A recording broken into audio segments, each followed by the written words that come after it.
นี่กรอนแต่โอนเชนโมเดลมันเสมัยซ้อมีเนี่ยเป็น7 บาท5 บาทเอาคนบ้าแต่ที่จนบ้าบาลายบ้าอุ้ยเชนยันแต่มาดอง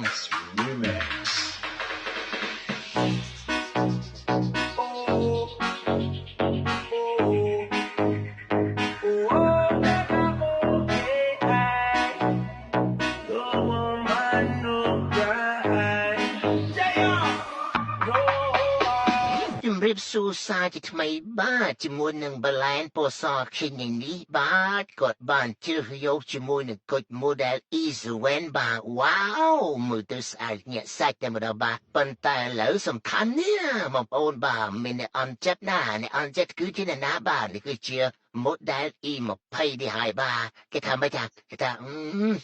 ម្សិលមិញបង្ហាញរូបរាងអូនឲ្យគេមើលហើយគេអត់ពេញចិត្តអូនឥឡូវគេមករើស អូនកូនបើអ៊ីសាវ៉ែនវិញចាប់ហើយកុំបាច់ភ័យឯអូនណាអូនបងកំងអូនមកមិនមែនដាក់តាំងនឹងទូចោលទេបាទហ្នឹងហើយអូនគឺភ័យមើលហាហាហាហា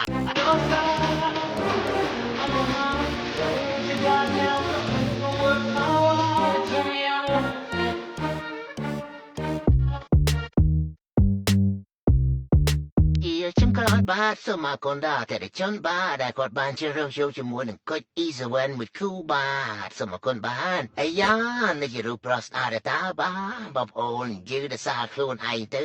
មិនបាច់ចាំឲ្យណាគេទៅសារយើងទេបាទ